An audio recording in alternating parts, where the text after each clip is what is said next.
उसी के साथ वो प्रजा को संदेश देना चाहता था कि अब यहां का राजा मैं हूं, राइट। तो ये प्राचीन काल। और मंदिर तोड़ने की अंतिम और चौथी घटना, एक बार मराठा सेनाएं टीपू सुल्तान पर आक्रमण करने श्रीरंगपट्टनम गई। मराठा सेनाएं कौन से धर्म की? हिंदू। टीपू सुल्तान मुसलमान।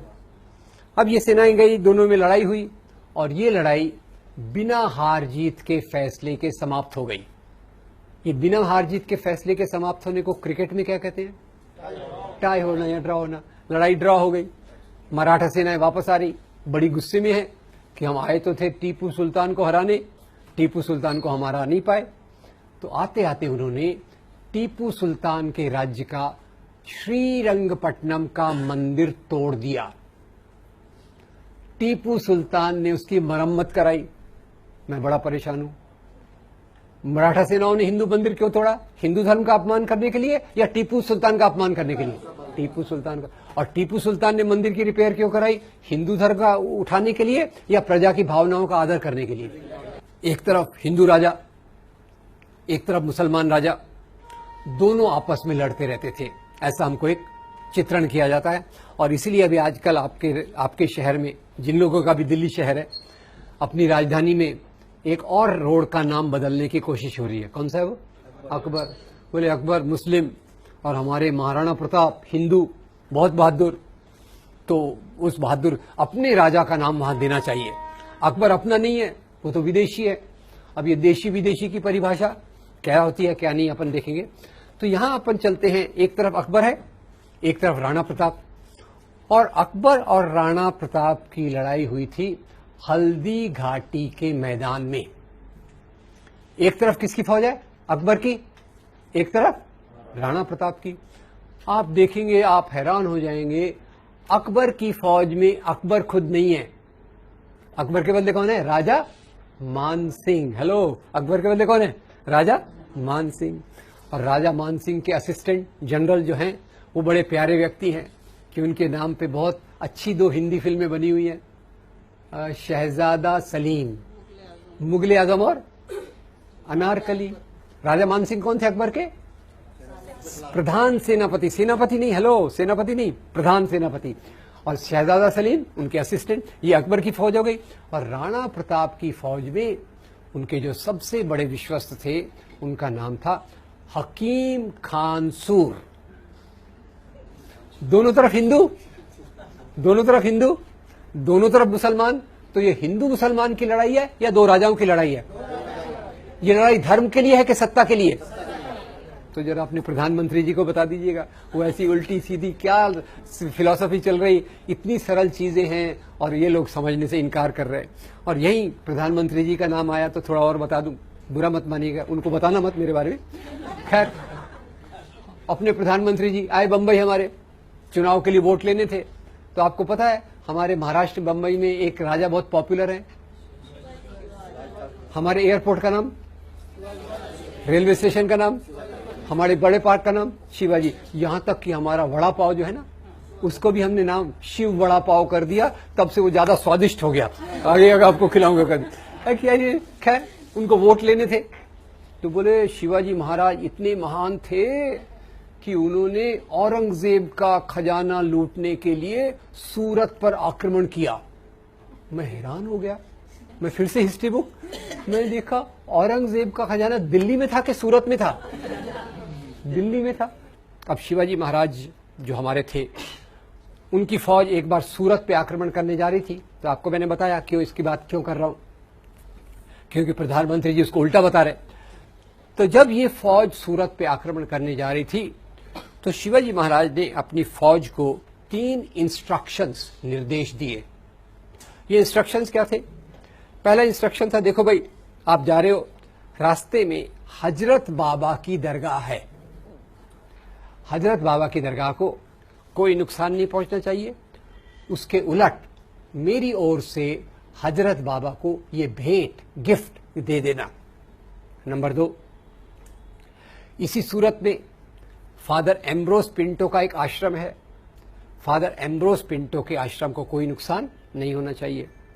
नंबर 3, जब आप लूटमार कर रहे हो, अगर आपके हाथ पे किसी दूसरे धर्म के मानने वाले की पवित्र पुस्तक, अपन ने पवित्र पुस्तकें देखी, अगर दूसरे धर्म के मानने वाले की पवित्र पुस्तक आ गई तो उसका अपमान मत करो, पूरे आदर के साथ उसको उस धर्म के मानने वाले को दे दीजिए।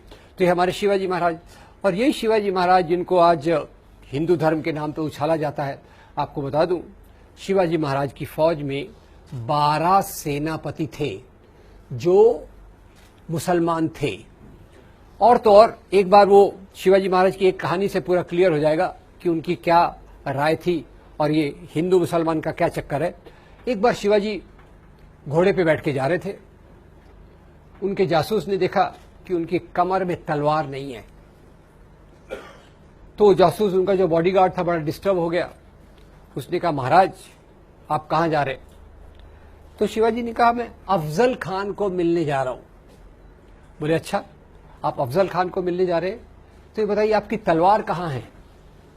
शिवाजी कहते हैं, भाई देखो, अफजल खान और मेरे बीच में एक समझौता हुआ है, अंडरस्टैंडिंग है कि जब हम मिलेंगे हमारे पास कोई हथियार नहीं होगा।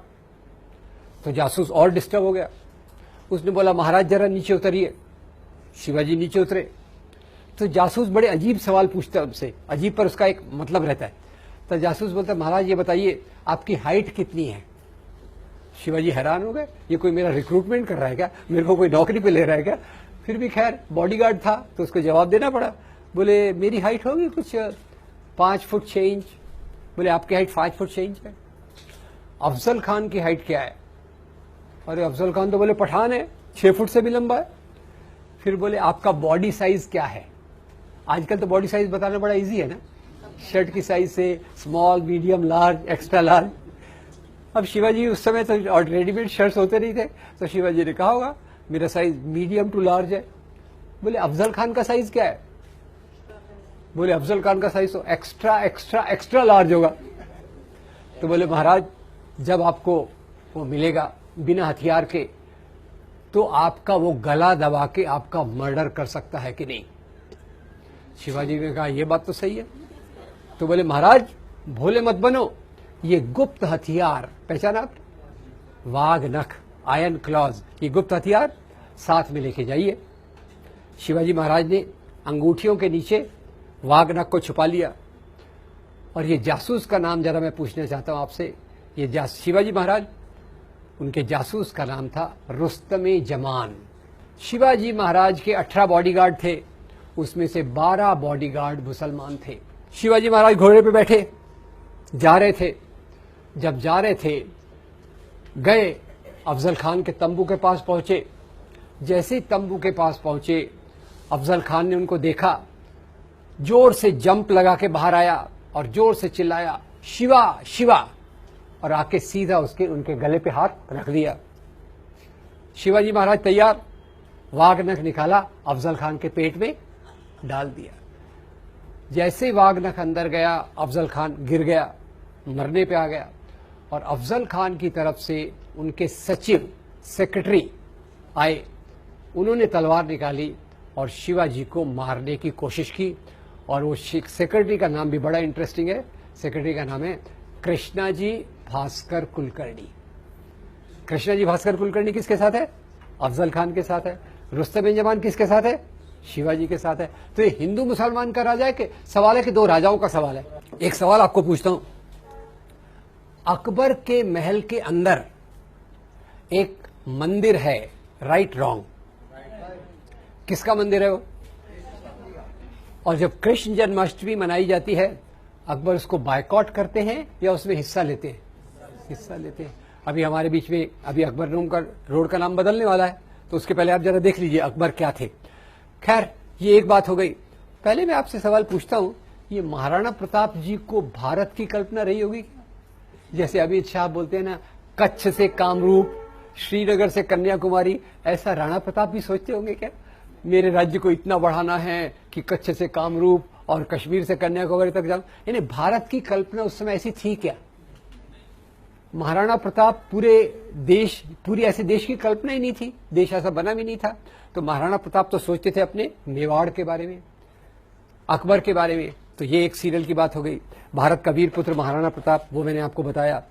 तो ये जो चीजें हमारे इतिहास की मेल जोल की हैं, उसमें से कुछ चीजों को पकड़ लिया गया है और उसके आधार पे नफरत की बात की जाती है कि भाई देखो, ये एक बात आपने कही नहीं, पर ये बात भी लोगों के दिमाग में कही है बहुत है। जैसे आजकल लव जिहाद की बात करते हैं, कई लोग तो लव जिहाद को अकबर तक ले जाते कि अकबर की वो पत्नी का नाम क्या था, जोधाबाई।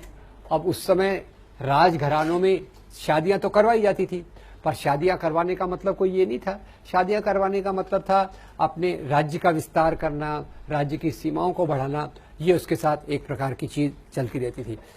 अब एक पद्मिनी की जौहर की कहानी बनाई गई, दूसरी चीजें बनाई गई।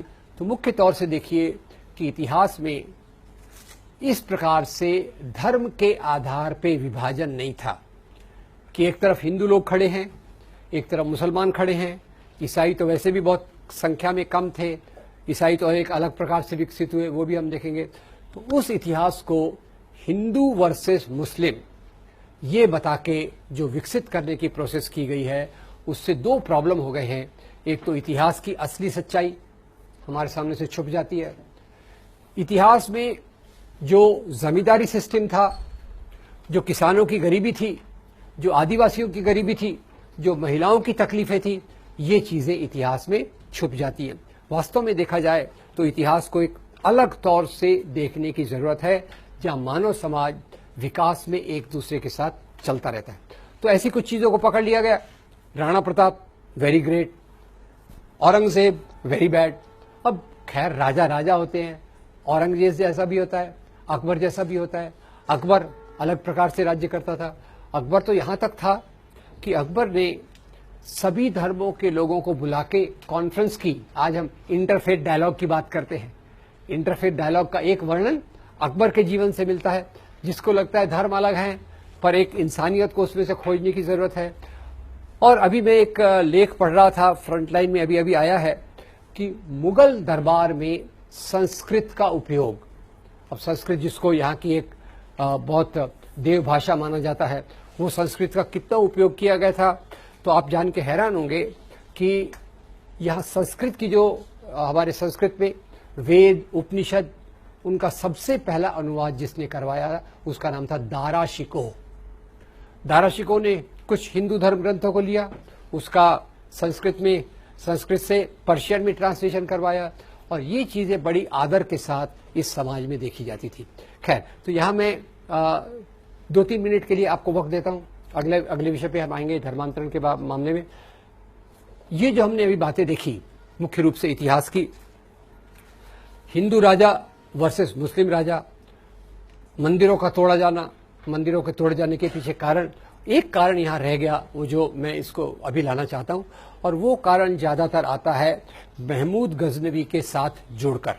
गुजरात में एक मंदिर है जिसके बारे में बहुत कहा जाता है। कौन सा मंदिर है? सोमनाथ का मंदिर। सोमनाथ का मंदिर किसने तोड़ा था? महमूद गजनवी ने, और उसके पीछे धर्म को जोड़ा जाता है। तो ये देखिए कि महमूद गजनवी जो आया था, वो आया था गजना से।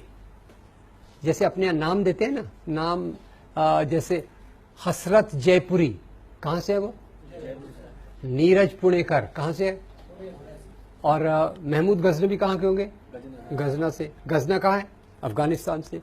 वो इतनी दूर से आया, बोले हिंदू धर्म का अपमान करने के लिए उसने सोमनाथ के मंदिर को तोड़ा। तो ये मैंने डिटेल में उसको कहीं कहीं दिया है। इतना बताना चाहता हूं कि जब सोमनाथ के मंदिर को तोड़ा गया, उस समय सोमनाथ के मंदिर में 151 करोड़ के बराबर की संपत्ति थी। ये बात विश्वसनीय लगती है क्या? मंदिरों में संपत्ति होगी? होती थी कि होती है भी? सही होती है। चलिए बताइए, कुछ धनी मंदिरों के नाम बताइए जिससे अपना मूड अच्छा हो जाए। तिरुपति बालाजी, पद्मनाभ, हमारे ये दोस्त का जरा सुन लीजिए। हेलो, जरा हमारे दोस्त से सुन लीजिए। सबसे धनी मंदिर इनको पता है कौन सा है? भगवान पद्मनाभ स्वामी के 7 चैम्बर हैं। 6 चैम्बर को खोला गया तो उसमें कितनी संपत्ति निकली? 1 लाख करोड़। हजारों करोड़ की संपत्ति मंदिर में थी। इसको लूटने के लिए कई बार राजाओं ने आक्रमण किए। राजाओं ने किए और उसको बाद में धर्म के नाम पर जोड़ दिया गया। सामंती समाज, ये आप समझते हैं सामंती समाज क्या होता है? आजकल कौन सा समाज है? आजकल औद्योगिक इंडस्ट्रियल सोसाइटी है। पहले कौन सा समाज था? सामंती समाज, जमींदारी समाज। तो जमींदारी समाज में पितृसत्तात्मक व्यवस्था, पुरुष प्रधान व्यवस्था ज्यादा थी, तो उसमें लोग शक्तिशाली पुरुष एक से ज्यादा शादियां करते थे। आपने सही कहा। और ये केवल मुसलमानों में नहीं था, हिंदुओं में था। हिंदू जमींदार, हिंदू राजा, हमारे देवी देवताओं का तो बात ही क्वेश्चन ही नहीं करना चाहिए, उनका तो अलग ही था मामला। तो ये पुराने मामले हैं, पर आज के समय में भी ये बहुपत्नीत्व आज के समय में एक सूटेबल चीज नहीं है। वो एक अलग डिबेट है, उसको मैं यहाँ विस्तार में नहीं लूंगा, क्योंकि जैसे समाज बदलता है वैसे हमारी व्यवस्था भी बदलती है। तो पॉलीगैमी यानी एक से ज्यादा शादियां करना, ये एक सामंती समाज का तरीका था। एक औद्योगिक समाज, लोकतांत्रिक समाज, जहां स्त्री और पुरुष की हम बराबरी की बात करते हैं, बराबरी लाने की कोशिश करते हैं, वहां एक से ज्यादा शादियां करने का सवाल पैदा ही नहीं होना चाहिए। इसलिए उस पर मैं ज्यादा नहीं जाना चाहता। बताइए, धर्म के कौन से दो मुख्य भाग हैं? आइडेंटिटी और मोरालिटी। ज्यादा जरूरी आपको क्या लगता है? मोरालिटी। सांप्रदायिक राजनीति किसके नाम पे होती है? आइडेंटिटी के नाम पे, नंबर 1। नंबर 2, धर्मस्थल क्यों तोड़े गए? धर्म के लिए या सत्ता संपत्ति के लिए? राजाओं में झगड़े क्यों होते थे? धर्म के लिए, सत्ता संपत्ति के लिए? ये कितनी बेसिक बात है, पर इसके ऊपर हमारा कंफ्यूजन कितना होता है, इसको आप देखिए। और जैसे मैंने शिवाजी के बारे में बात की, अकबर के बारे में बात की, ये एक उदाहरण है। टीपू सुल्तान के बारे